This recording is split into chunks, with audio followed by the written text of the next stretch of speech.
Bwana, ni siku nyingine tena ambayo Mungu ameibariki machoni pake.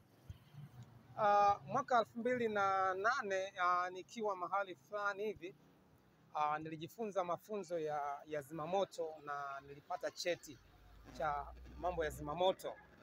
Sasa nataka kushare na wewe kitu kimoja tu ambacho pengine kinaweza kusaidia katika maisha haya na mahali pengine. Unajua, unaweza kufundishwa elimu ya zimamoto lakini pia ikakusaidia mahali pengine na katika vitu vingine. Sasa miongoni mwa mambo ambayo nimejifunza katika habari za zimamoto, kuna mambo kadhaa wa kadha ambayo nitayataja. Kwanza, katika hatua za kuzima moto wanasema kwamba jua kwanza aina ya moto, kwa sababu kuna moto wa petroli, kuna moto wa makaratasi, kuna moto wa mipira, kuna moto wa aina tofauti tofauti. Sasa kitendo cha wewe kutambua aina ya moto kunaweza kukuwezesha wewe kufanya ni kitu gani utumie kwa ajili ya kuzima huo moto.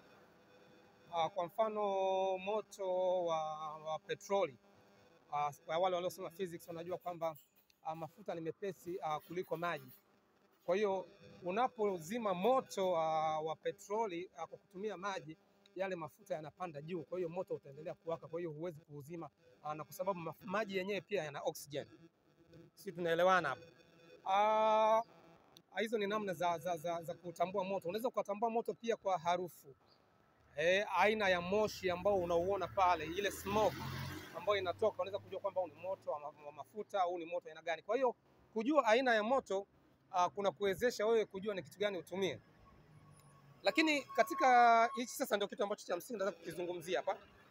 Umeshatambua kwamba huu ni moto wa aina gani, unaona bwana, na umeshajua kwamba utumie kifaa gani. Lakini katika hizo hatua sasa unaambiwa kwamba usipigane na moto ambao umekwisha kukuzidi nguvu, kwa sababu uhai wako ni wa thamani kuliko kile kitu ambacho kiko mbele yako.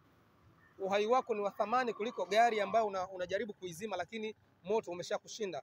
Uhai wako ni wa thamani kuliko nyumba ambayo unataka kuiokoa.